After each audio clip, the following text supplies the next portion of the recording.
नमस्कार साथियों, मैं सवय सिंह एक बार पुनः आपका एनवीरा एजुकेशन यूट्यूब चैनल के माध्यम से हार्दिक अभिनंदन करता हूं, स्वागत करता हूं। साथियों, आज हम भारत के इतिहास के जो इस कड़ी के अंदर आज हम पढ़ने वाले हैं प्राचीन भारत के प्रमुख वंश यानी द डायनेस्टी ऑफ इंडिया। प्राचीन भारत में कौन कौन से वंश की डिटेल हमें पढ़ने को मिलती है, साथ ही हम अनेक रोचक तथ्यों के बारे में भी जानकारी लेंगे, जिसमें कौन सा वंश है जिसको पितृहंता वंश के नाम से जाना जाता है, वह कौन सा वंश बताया जाता है जो अपने केवल अपराधों के लिए जनता को त्रस्त करने के लिए जाना गया था।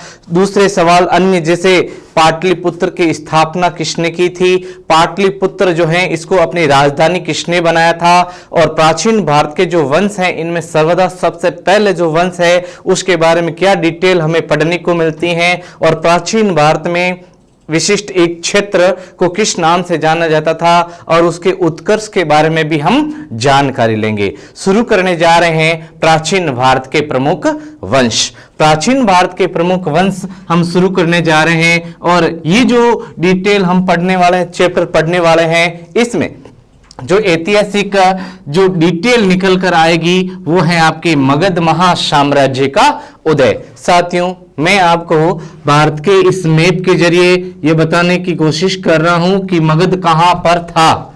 मगध की राजधानियां कौन सी बताई जाती हैं, तो मगध की राजधानियां बताई जाती हैं राजगृह। राजगृह का अर्थ होता है राजा का घर, और एक और राजधानी बताए जाते हैं गृहवज्र।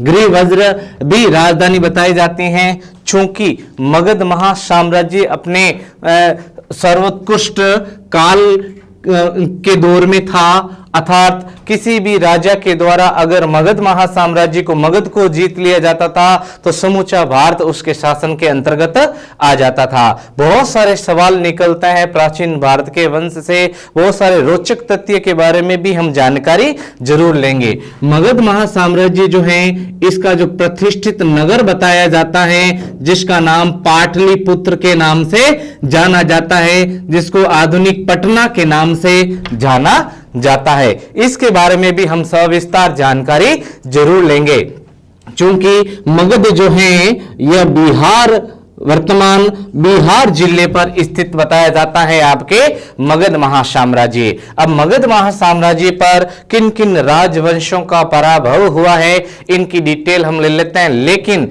जो हम प्राचीन भारत के प्रमुख वंश पढ़ रहे हैं तो इनकी जो जानकारी है हमें महाजनपद काल के अंदर मगध की क्या वास्तविकता देखने को मिलती है वो हम सबसे पहले बात कर लेते हैं।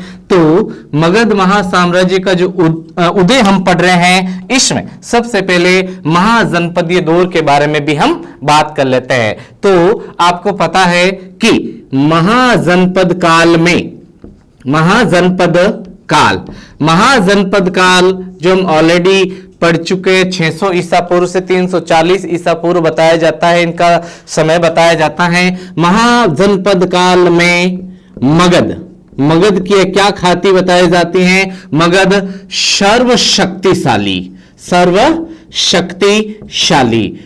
सर्वशक्तिशाली व सबसे प्रसिद्ध अगर महाजनपद देखने को मिलता है तो वह मगध महासाम्राज्य के नाम से जाना जाता है। अब हम बात करते हैं मगध महासाम्राज्य या मगध का संस्थापक किसे बताया जाता है, तो मगध का जो संस्थापक हमें देखने को मिलता है, मगध का यह सवाल कई बार पूछा गया है। मगध का जो संस्थापक देखने को मिलता है उसका नाम था उसका जो नाम हमें देखने को मिलता है उसे बृहदत्त के नाम से जाना जाता है। यह बृहदत्त जो है इसका ऐतिहासिक विवरण भी अपने से पूछा जा सकता है। तो महाभारत काल के अंदर एक राजा हुआ था जिसका नाम था जरासंध जो है इसका पिता जो था उसे बृहदत्त के नाम से जाना जाता है, जरासंध के पिता।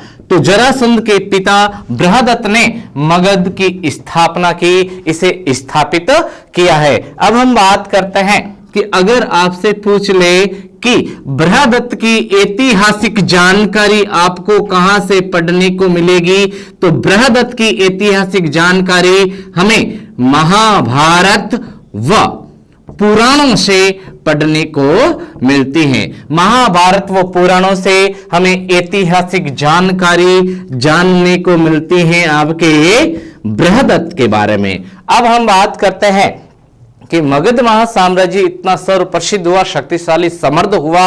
अब इसके उदय के कारण क्या क्या बताए जाते हैं, तो यहां हम जान लेते हैं मगध का उदय। मगध का उदय, मगध जो महासाम्राज्य है इसका उदय किन कंडीशन के साथ में अपने को पढ़ने को मिलता है, तो मगध का जो उदय हुआ है इसकी 3 कंडीशन हमें देखने को मिलती हैं। सर्वदा सबसे पहले जो कंडीशन हमें देखने को मिलती है वह है आर्थिक कारण। मगध इतना प्रोग्रेस किया है उसका आर्थिक कारण देखेंगे, उसके बाद में हम देखेंगे राजनीतिक कारण। राजनीतिक कारण, राजनीतिक जानकारी भी लेंगे कि मगध इतना प्रसिद्ध क्यों हुआ, और उसके बाद में हम लेंगे जानकारी भौगोलिक संपदा का। भौगोलिक कारण क्या बताया जाता है मगध महासाम्राज्य को महासाम्राज्य बनने में किस प्रकार इसके सहायक साबित हुए थे। तो सबसे पहले हम बात करते हैं आर्थिक कारण। अब आर्थिक कारण मगध इतना प्रभावशाली क्यों बना, तो मगध महासाम्राज्य में 12मासी नदियां, मगध महासाम्राज्य में 12मासी नदियां देखने को मिलती है। नदियां जिनमें सोन है, गंडक है और साथ में नाम आता है गंगा।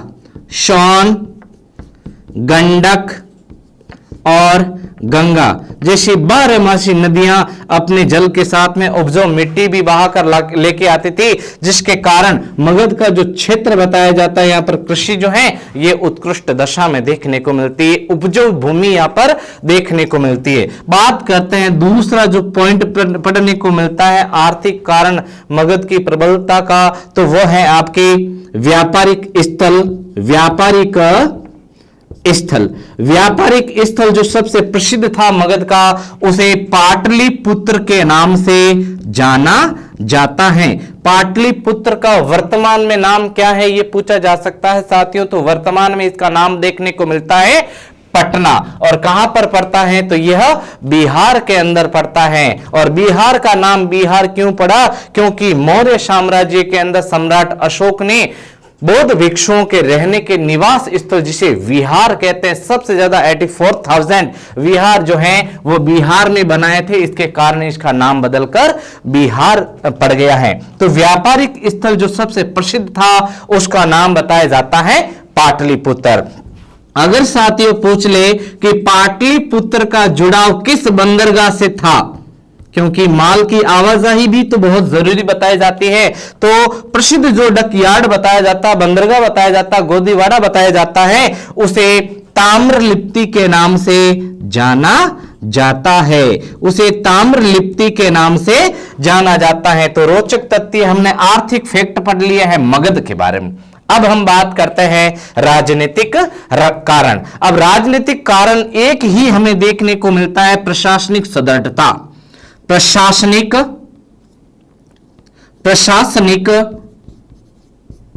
सुदृढ़ता, प्रशासनिक सुदृढ़ता देखने को मिलती है। शुरू से ही मगध महासाम्राज्य पर जो भी शासक बना है उसने अपने साम्राज्य में जो रोचक तथ्य है, साम्राज्य को आगे बढ़ाना, साम्राज्य विस्तार करने के लिए उसने कड़े से कड़े नियम जो है वो लागू कर दिए थे मगध महासाम्राज्य में। तीसरी कंडीशन हम देख लेते हैं, मगध साम्राज्य के अंदर भौगोलिक जो परिवेश है वो हमें कैसा देखने को मिलता है। तो सबसे पहले भौगोलिक परिवेश के अंदर नाम आता है खनिज का। तो मगध महासाम्राज्य जहां पर पनपा था तो वहां खनन की दृष्टि से लोहा व कोयला, लोहा व कोयला उत्कृष्ट दशा या पर्याप्त दशा में अवेलेबल था मगध के भौगोलिक परिवेश में, जिसके कारण यहाँ जो शासक हुआ करते थे उनको अस्त्र शस्त्र के लिए जो लोहा अवेलेबल करवाया जाता था वो रिकवरी पूरी की पूरी इन भौगोलिक क्षेत्रों से आराम से की जाती थी। दूसरा, कोयला जो है कोयले से पिघलाकर ही लोहे को अस्त्र शस्त्र का रूप दिया जाता था। दूसरी बात हमें देखने को मिलती है लकड़ी कि मगध महासाम्राज्य के जो वनाच्छादित क्षेत्र हैं वहां पर उत्कृष्ट और बहुमूल्य लकड़ी बहुत ही बड़े पैमाने पर पाई जाती थी। अब लकड़ी से बहुत सारे औजार हैं, बहुत सारी वस्तुएं बनाई जाती थी, इसके कारण भी इसे रोचक तथ्य मिला है लकड़ी के कारण। और तीसरा कारण है कि ये जो वन पाया जाता था मगध महासाम्राज्य के आजू बाजू, यहां पर हाथियों की बहुलता देखने को मिलती, चूंकि प्राचीन भारत में सबसे मजबूत जो सेना बताई जाती है वो हस्ती सेना बताई जाती थी। हस्ती सेना, और हस्ती सेना जिस शासक के पास में हुआ करती थी उसे किसी भी अन्य शासक से भयभीत होने की कोई जरूरत नहीं पड़ती थी। तो साथियों, हमने मगध महासाम्राज्य का उदय पढ़ा है, किस कारण यह एक विश्व पटल पर निकल कर सामने आया था। साथ ही प्राचीन भारत के जो वंश हैं, अगर इनके कर्म भी अपने को पूछ ले कि सबसे पहला कौन सा वंश पढ़ने वाले, दूसरा कौन सा वंश पढ़ने वाला है, तीसरा कौन सा वंश पढ़ने वाला है, तो इस कर्म में सबसे पहले हम पढ़ने वाले हैं हर्यक वंश। हर्यक वंश के बाद में हम पढ़ेंगे शेषुनाग वंश। शेषुनाग वंश के बाद में हम पढ़ेंगे नंद वंश, और नंद वंश के बाद में हम पढ़ेंगे मौर्य वंश के बारे में। तो सर्वदा सबसे पहले हम हर्यक वंश, शेषुनाग वंश, उसके बाद में नंद वंश, और उसके बाद में हम मौर्य साम्राज्य की ऐतिहासिक जानकारी जरूर लेंगे। तो साथियों, हमने प्राचीन भारत के वंश के अंदर मगध महासाम्राज्य का उत्कर्ष पढ़ा, जिसमें मगध के उदय की बातों के बारे में भी हमने गौर किया। साथ ही मगध का संस्थापक जो बताया जाता है उसकी सविस्तार ऐतिहासिक जानकारी ली, और मगध किस काल में सर्वशक्तिशाली बताया जाता है, राज्य बताया जाता है, तो बताया जाता है महाजनपद काल में।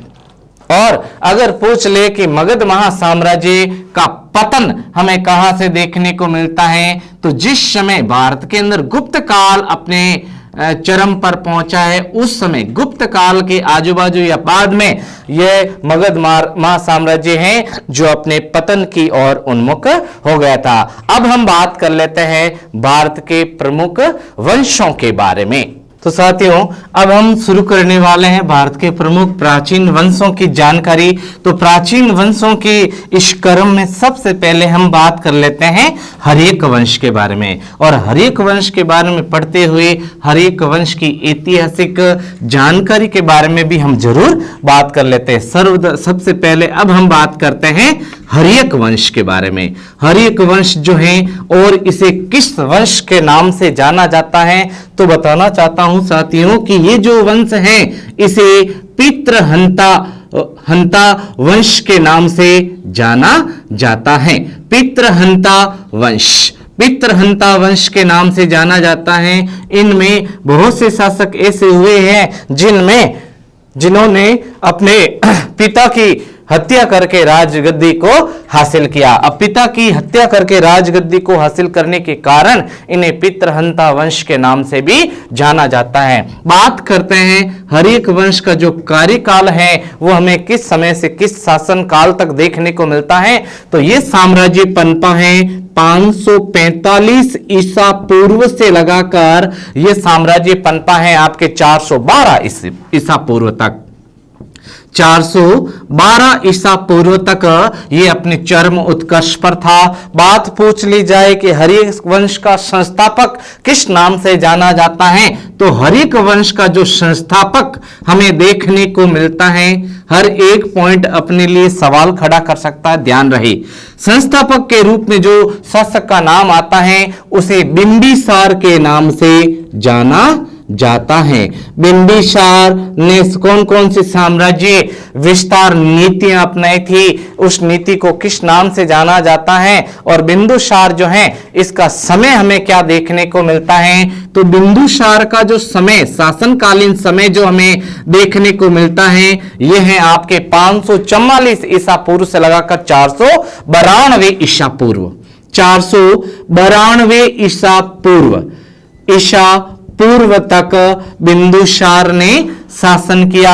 अब बिंदुसार जो है, बात करें अगर इसकी राजधानी की, राजधानी कौन सी बताई जाती है बिंदुसार की, तो बिंदुसार ने जो राजधानी बनाई है उसे ग्रीवज्र के नाम से जाना जाता है, और बाद में राजधानी बदलकर ये राजधानी बना दी है राजगृह। राजगृह का अर्थ क्या बताया जाता है, तो राजगृह का अर्थ बताया जाता है राजा का घर। राजा का घर अर्थ हमें इन्हें देखने को मिलता है। अब हम बात करते हैं कि बिंबिसार जो है इसकी साम्राज्य विस्तार नीति क्या कहलाती है, तो साम्राज्य विस्तार नीति, बिंदुसार की साम्राज्य विस्तार नीति जो हमें देखने को मिलती है वो है विवाह, अर्थात जिस क्षेत्र को अपने अंतर्गत करना है, जीतना, संधि करनी है या झुकाना है या फिर उसका संयोग हासिल करना है, तो वैवाहिक संबंध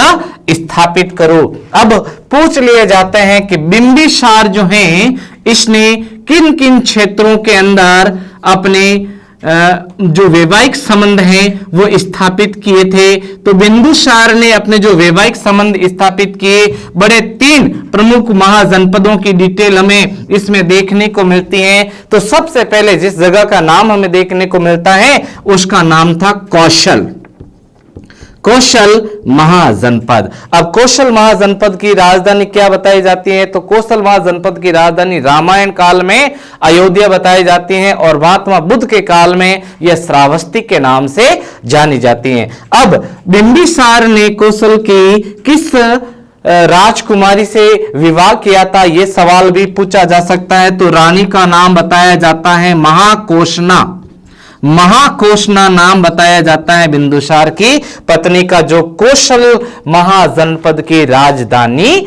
बताई जाती है। अब कौशल से जब वैवाहिक संबंध स्थापित किए हैं तो बिंदुसार को दहेज में मिला है काशी ग्राम, काशी ग्राम इनको दहेज में मिला था। सवाल पूछा गया साथियों की भारतीय जो मंदिर हैं इनमें सर्वदा सबसे ज्यादा जो मूर्तियां हैं वो कहां, किस क्षेत्र की, कहां से लाकर मूर्तियां, किस पत्थर से मूर्तियां बनाई जाती हैं, तो उस पत्थर का नाम बताया जाता है शालिग्राम पत्थर। अब शालिग्राम पत्थर जो है वो कहां पर पाया जाता है, तो शालिग्राम पत्थर की बहुलता अधिकता देखने को मिलती है नेपाल क्षेत्र के अंदर।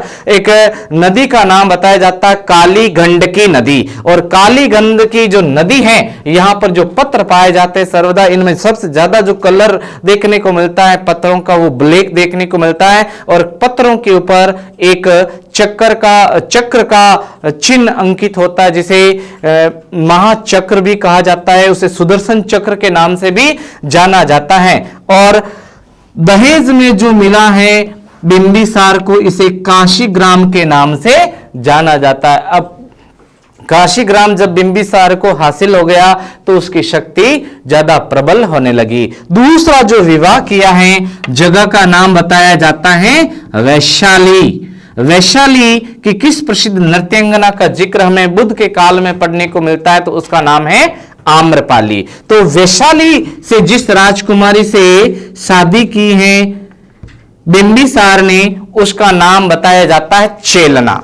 फिर नंबर 3, तीसरी किस जगह पर उसने शादी या वैवाहिक संबंध स्थापित किए हैं, तो उस जगह का नाम बताया जाता है मध्य देश, और मध्य देश आधुनिक पंजाब को कहा जाता है। और मध्य देश की जिस राजकन्या से शादी की है बिंबिसार ने, उसे क्षेमा के नाम से जाना जाता है। आगे बढ़ते हैं साथियों। हमने हर्यक वंश की सविस्तार जानकारी प्राप्त कर लिए। इसे पितृहंता वंश भी कहते हैं। शासन काल भी पढ़ा, इसका संस्थापक भी पढ़ा और संस्थापक की ऐतिहासिक जानकारी के बारे में भी हमने विश्लेषण किया। चूंकि मैंने आपको पहले बता दिया कि यह वंश पितृहंता वंश के नाम से जाना जाता है, चूंकि बिंबिसार की हत्या भी उसके पुत्र के द्वारा कर दी गई थी। पुत्र का नाम बताया जाता है बिंबिसार का, जिसे हम अजात शत्रु के नाम से जानते हैं। अजात शत्रु के समकक्ष भी बहुत ही ऐतिहासिक जानकारी हमें पढ़ने को मिलती है। महात्मा बुद्ध के परिनिर्वाण के बाद में जो बौद्ध संगीति हमें देखने को मिलती है, जो अजात शत्रु ने आयोजित करवाई थी। महात्मा बुद्ध के परिनिर्वाण के बाद में बौद्ध धर्म की प्रथम बौद्ध संगीति का आयोजन किसके द्वारा करवाया गया था? तो नाम आता है आपके अजातशत्रु। अब अजातशत्रु जो किसका बेटा बताया जाता है? बिंबिसार। बिंबिसार का बेटा बताया जाता है अजातशत्रु। अजातशत्रु ने अपने पिता की हत्या करके राजगद्दी को हासिल कर लिया। तो साथियों, हमने सविस्तार ऐतिहासिक जानकारी ली है हर्यक वंश के बारे में। हर एक पॉइंट अपने लिए सवाल खड़ा करता है। आगे बढ़ते हैं अगले वंश के बारे में, जिसे शेषुनाग वंश के नाम से जाना जाता है। साथियों, थोड़ी सी जानकारी और बिंबिसार के बारे में हम बात कर लेते हैं। बिंबिसार के बारे में और ऐतिहासिक जानकारी हमें कौन सी देखने को मिलती है? क्योंकि हमने बिंबिसार की हत्या के बारे में जानकारी ले ली है, तो बिंबिसार जो है इसका जो दरबार देखने को मिलता है विद्वानों से सुसज्जित। इसमें एक राजवेद्य भी रहा करते थे, जो आयुर्वेद के प्रखान पंडित बताए जाते हैं, राजवेद्य। और ये जो राजवेद्य बताए जाते हैं बिंबिसार के दरबार के, उन्हें जीवक के नाम से जाना जाता है। यह सवाल कई बार पूछा गया है साथियों कि बिंबिसार ने अपने राजवेद्य जीवक को किन किन के उपचार करने के लिए भेजा था। तो जीवक के द्वारा जो पहला उपचार हमें देखने को मिलता है, वह उपचार किया गया था महात्मा बुद्ध का। महात्मा बुद्ध का जो उपचार करने का जो जिम्मा सौंपा गया था जीवक को, जीवक ने सबसे पहले महात्मा बुद्ध का उपचार किया। तत्पश्चात जो बिंबिसार शासक हैं, इसने अपने मित्र राजा राजा प्रगोत जो है, ये कहां का शासक बताया जाता है? तो राजा प्रगोत बताया जाता है अवंती का शासक। किसका? अवंती का शासक बताया जाता है, जो मालवा क्षेत्र में पड़ता, आधुनिक मध्य प्रदेश का क्षेत्र बताया जाता है। अब राजा प्रगोत जो है, इनका उपचार करने के लिए किस राजवेद्य को भेजा गया था? तो राजवेद्य का नाम बताया जाता है जीवक। अब राजा प्रगोत जो है, ये किस लाइलाज बीमारी से ग्रसित था, ऐसा भी पूछा जा सकता है। तो उपचार किया है जीवक के द्वारा पांडु रोग। किसका? पांडु रोग का उपचार किया। और पांडु रोग जिसे पीलिया के नाम से जाना जाता है, पीलिया के नाम से जाना जाता है। ये जो प्राचीन जो रोगों के नाम हैं, हमें किस ग्रंथ में देखने को मिलते हैं? तो एक ग्रंथ का नाम है अष्टांग हृदय। अष्टांग हृदय के अंदर इन सारे रोगों के बारे में जानकारी हमें पढ़ने को मिलती है। संक्षिप्त सी जानकारी मैं आपके सामने रखता हूं आयुर्वेद की। आयुर्वेद के बारे में जानकारी प्राप्त कर लेते हैं कि आयुर्वेद का सबसे पहले जो ज्ञान है, यह ज्ञान सबसे पहले ब्रह्मा जी के पास। अब ब्रह्मा जी ने ये जो ज्ञान है राजा दक्ष और भास्कर को ये ज्ञान आवंटित किया, बांटा। अब इन दोनों ने, राजा दक्ष और भास्कर ने मिलकर यह जो ज्ञान है आयुर्वेद का, इस ज्ञान को डिस्ट्रीब्यूट कर दिया, बांट दिया है अश्विनी कुमारों में ये ज्ञान बांट दिया। अब अश्विनी कुमारों ने इस ज्ञान की बदौलत जो पहाड़ी क्षेत्र अर्थात हिमालय बताया जाता है, हिमालय के चोटियों के ऊपर जो जड़ी बूटियां उगाई है, इन जड़ी बूटियों को कूट पीस कर जो आपके दवाई तैयार की जाती थी उसे होम्योपैथिक अर्थात इससे जो इलाज किया जाता था इसे आयुर्वेद के नाम से जाना जाता है। अब आयुर्वेद जो है इनसे कौन कौन से लाइलाज बीमारियों का निदान किया जाता था, जिनमें 5 से 7 नाम मैं आपको बता देता हूं। जैसे पांडु रोग है, राज यक्षमा है, कुमार धृत्य है, नेत्रघात रोग है, मूत्रघात रोग है, अम्ब पित्त रोग है। ये सारे वर्णन हमें आयुर्वेद से संबंधित जो चिकित्सा प्रणाली है इसमें देखने को मिलते हैं। तो बिंबिसार के जो राजवैद्य था उसका नाम बताया जाता है जीवक। जीवक के द्वारा सबसे पहले जो उपचार किया गया वो महात्मा बुद्ध का, और तत्पश्चात जो उपचार किया गया है ये राजा प्रगोत का बताया जाता है, जो अवंती का राजकुमार बताया जाता है। और अब उपचार किस रोग का किया गया था, तो रोग का नाम बताया जाता है पांडु रोग। तो साथियों हमने बिंबिसार की सविस्तार जानकारी ले ली है। अब हम बात करते हैं आपके बिंबिसार के पुत्र के बारे में, जो अपने आप में एक ऐतिहासिक जानकारी रखता है। बात कर लेते हैं अजातशत्रु के बारे में।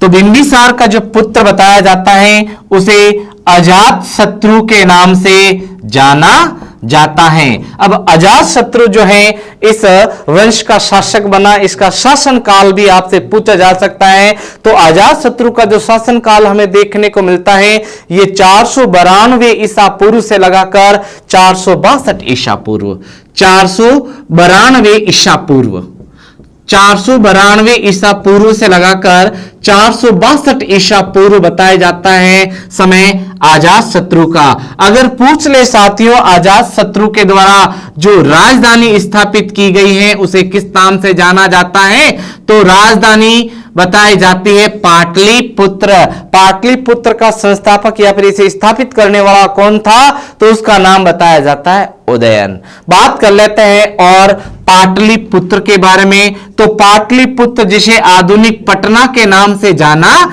जाता है, पाटलिपुत्र जिसे पटना के नाम से जाना जाता है, यह बिहार में स्थित है। महात्मा बुद्ध ने अपना सर्वदा सबसे ज्यादा समय जो है ये पाटलिपुत्र में ही स्थापित किया था। और ऐतिहासिक जानकारी अगर धर्म के मामले में लेनी है अपने को, तो माता सती के जब शरीर का विस्फोट हुआ तो कहते हैं कि माता शरीर की जो जंगा है वो आकर पटना गिरी है, इसके कारण इसको पाटन या पटना के नाम से जाना जाता है। अब हम बात कर लेते हैं अजातशत्रु के साम्राज्य विस्तार की। तो अजातशत्रु ने किस किस एरिया को जीतकर अपना साम्राज्य विस्तार किया, तो अजातशत्रु के द्वारा जो जिस एरिया को जीता गया, क्षेत्र को जीता गया, उसमें नाम आता है वैशाली। वैशाली व दूसरा जो क्षेत्र हमें देखने को मिलता है इसका नाम बताया जाता है काशी।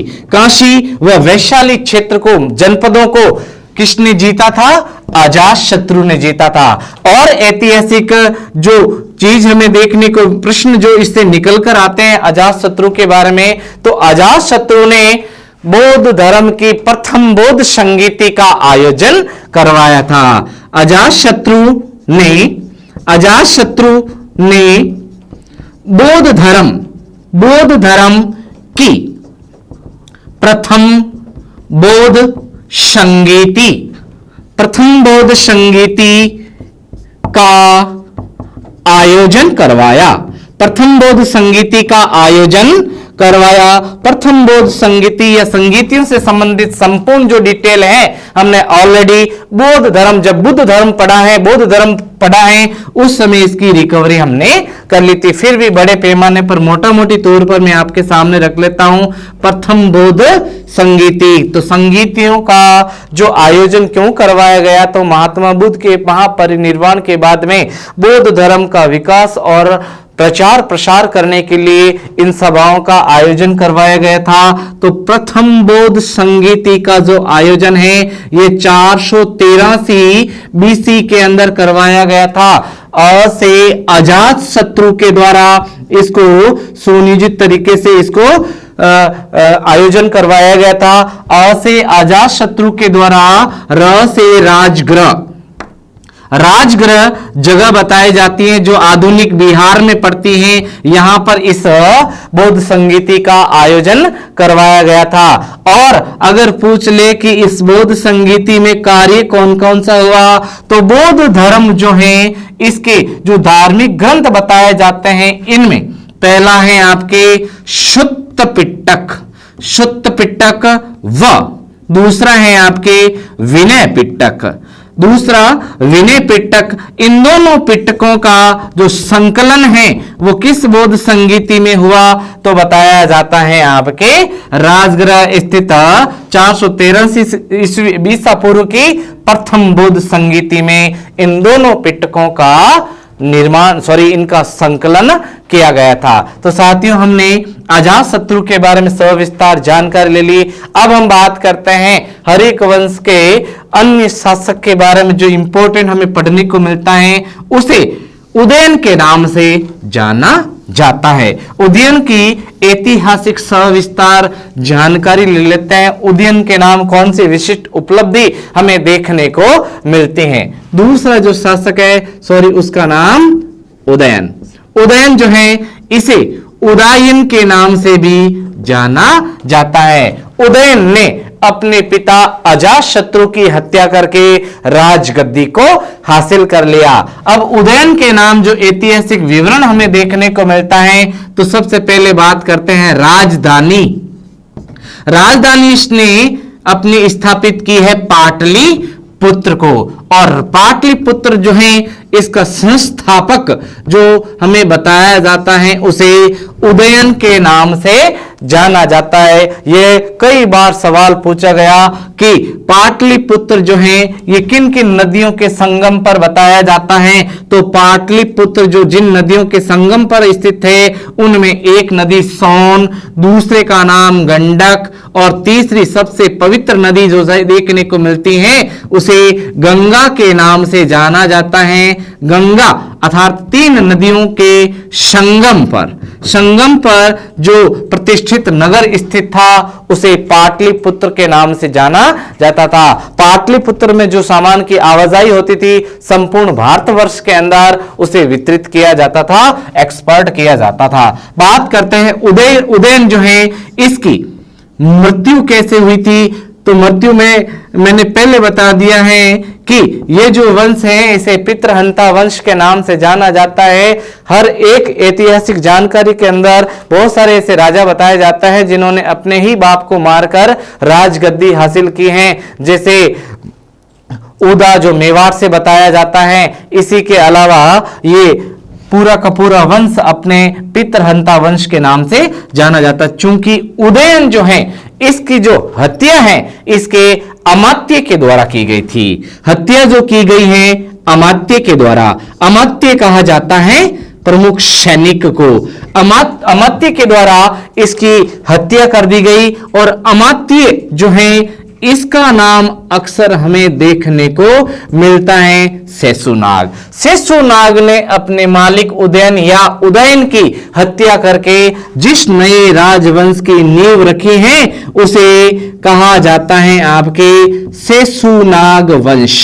शेषुनाग वंश के नाम से इसे जाना जाता है। तो साथियों, हमने प्राचीन भारत के वंश पार्ट 1 के अंदर भारत के जो प्राचीन वंश हैं उसके अंदर मगध का उत्कर्ष पढ़ा, उदय के कारण पढ़े। इसके साथ में हमने हर्यक वंश की सविस्तार जानकारी के बारे में विश्लेषण किया है। बहुत सारे सवाल इनसे विभिन्न कंपटीशन के माध्यम से पूछे जाते हैं। साथियों, अगले वीडियो के अंदर पार्ट 2 जो अपने भारत के प्रमुख वंश हैं उसमें हम शेषुनाग वंश हैं, नंद वंश है, और उसके बाद में हम सविस्तार जानकारी लेंगे मौर्य साम्राज्य के बारे में।